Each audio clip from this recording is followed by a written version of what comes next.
Mapagpalang araw po sa ating lahat. Ang aking pong bahagi ngayon ay Genesis, Kabanata 23, talata 1 hanggang 4. Namatay si Sara at bumili si Abraham ng libingan.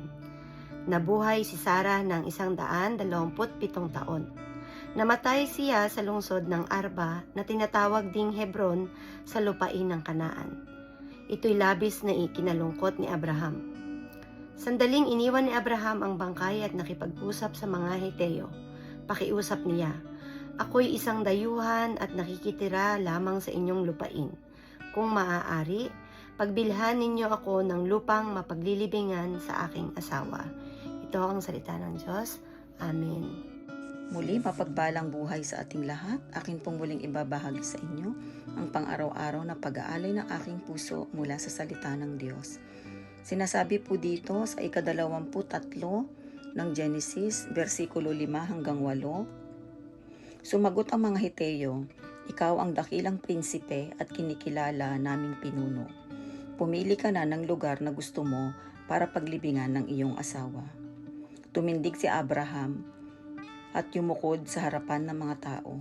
Sinabi niya, "Kung talagang hindi kayo tutol na dito ko ilibing ang aking asawa, tulungan ninyo akong makiusap kay Ephron na anak ni Zohar."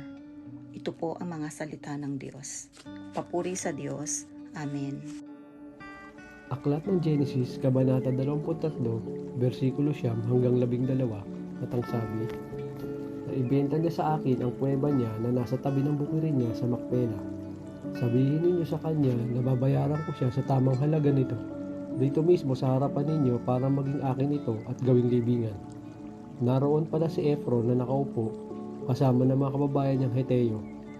Kaya sumagot siya kay Abraham na naririnig ng lahat ng Heteo na nagtitipon doon sa pintuan ng lungsod. Sinabi niya, "Sa harap ng mga kababayan ko ay ibinibigay ko sa iyo ang buong bukirin pati na ang kuweba. Kaya maaari mo nang ilibing ang asawa mo." Muling yumukod si Abraham tanda ng pagpapasalamat sa harapan ng mga Heteo. Amen. Magandang araw po sa ating lahat. Ang aking pong panata sa araw na ito ay mula sa libro ng Genesis, Kabanata 23, talata 13 hanggang 16. Kaya sinabi niya kay Ephron na naririnig ng lahat, "Makinig kayo sa akin. Babayaran ko ang halaga ng bukirin. Tanggapin mo ang bayad ko para mailibing ko na doon ang asawa ko." Sumagot si Ephron, "Ginoo, ang lupa ay nagkakahalaga ng 400 perasong pilak. Pero ano naman iyon sa ating dalawa? Sige, ilibing mo na ang asawa mo." Pumayag si Abraham sa halagang sinabi ni Ephron. Kaya nagkilo siya ng 400 perasong pilak ayon sa bigat na pinagbabasihan noon ng mga mangangalakal. At ibinayad niya ito kay Ephron sa harap ng mga Heteo.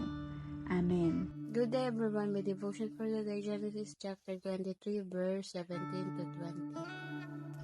Kaya't ang bukid ni Ephron sa Makpela malapit sa Mamre, kapwa ang parang at ang yungib doon, at ang lahat ng punong kahoy sa loob ng mga hangganan ng parang ay itinalaga kay Abraham bilang kaniyang pag-aari sa harap ng lahat ng mga Heteo na pumasok sa pintuang bayan ng lungsod.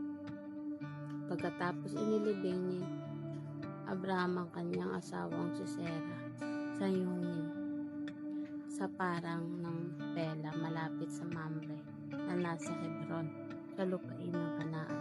Kaya't ang parang at ang yungib na naroroon ay itinalaga kay Abraham ng mga Heteo bilang isang libingan.